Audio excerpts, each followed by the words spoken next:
ಕಾಲೇಜುಗಳು ಬಂದು ಇವತ್ತೆಲ್ಲ ವ್ಯಾಪಾರೀಕರಣಗೊಂಡು ಹೋಗಿಬಿಟ್ಟದೆ ಇವತ್ತು ಅನಿವಾರ್ಯ ಇದೆ ಆ ಮಾತು ಬೇರೆ.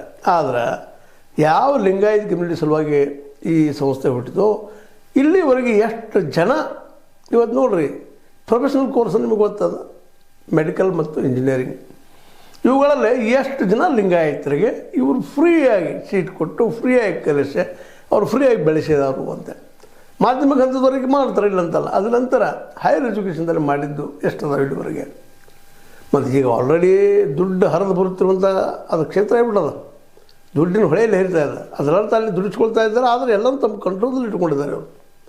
ನಮ್ಮ ಪ್ರಭಾಕರ್ ಕೋರೆ ಅವರು ತಮ್ಮ ಅಂಡರದಲ್ಲಿ ಇರಬೇಕು, ತಮ್ಮ ಮನೆತನ ಅಂಡರದಲ್ಲಿ ಇರಬೇಕು ಅಂದ್ಬಿಟ್ಟು ಬೇರೆ ಕಡೆ ಹೋಗಿ ಕೊಡೋದು ಅನ್ನೋ ಒಂದು ಬಯಲ ಮಾಡಿ ಸೇರಿಸ್ಕೊಂಡ್ಬಿಟ್ಟಿದ್ದಾರೆ ಅದ್ರಾಗ.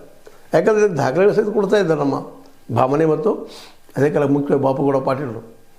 ಇವರು ಎಲ್ಲ ನೋಡಿದಾಗ ಸಹಜವಾಗಿ ಇಲ್ಲಿ ಏನು ಸದಸ್ಯರು ಅದಾರೋ ಇಲ್ಲೋ ಇವರು ಪ್ರಶ್ನೆ ಮಾಡ್ತಾರಿಲ್ವ ಅಂತ.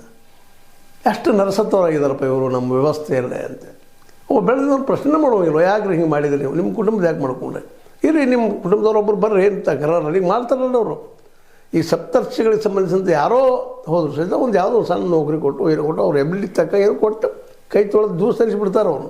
ಅವ್ರ ಒಳಗೆ ಮೆಂಬರ್ ಇದ್ದಿಲ್ಲ, ಸಾದಾ ಮೆಂಬರ್ ಮಾಡಿ ಹೋಗಿರ್ತಾರೆ, ಎದಕ್ಕೆ ಉಪಯೋಗ ಆಗಿರಬಾರ್ದು ಅನ್ನೋಂಗೆ ಇದೆಲ್ಲ ಮಾಡಿಕೊಂಡು ಆ ದೊಡ್ಡ ಸಂಸ್ಥೆ ಹುಟ್ಟು ಹಾಕಿದ್ದನ್ನು ಬೆಳೆಸ್ತಾ ಇದ್ದಾರೆ. ಇಲ್ಲ ಅಂತಲ್ಲ, ಅದು ತಮ್ಮ ಕುಟುಂಬದ ಆಸ್ತಿಯನ್ನಾಗಿ ಮಾಡ್ತಾ ಇದ್ದಾರೆ. ಮತ್ತು ಇಲ್ಲಿವರೆಗೆ ನಾವು ಇವತ್ತು ಪ್ರಭಾಕರ್ ಕೋರೆ ಅವ್ರಿಗೆ ಸಿಂಪಲ್ ಆಗಿ ಕೇಳೋದೇನಪ್ಪ ಅಂದ್ರೆ, ನೀವು ಶ್ವೇತಪತ್ರ ಹೊರಡಿಸ್ರಿ, ಎಷ್ಟು ಜನ ಲಿಂಗಾಯತ ಹುಡುಗರಿಗೆ, ಉಳಿದವ್ರು ಬಿಡ್ರಿ, ಉಳಿದವ್ರು ಅಂತ ಎಸ್ ರಿಸರ್ವೇಷನ್ ಕೊಡ್ಬೇಕಾಗ್ತದೆ ಹಂಗೆ ತಿಳ್ಕೊಂಡು ಎಸ್ಗಳು ಫ್ರೀ ಐತಿ ಅಂತ ನಾವು ಹೇಳೋದಿಲ್ಲ.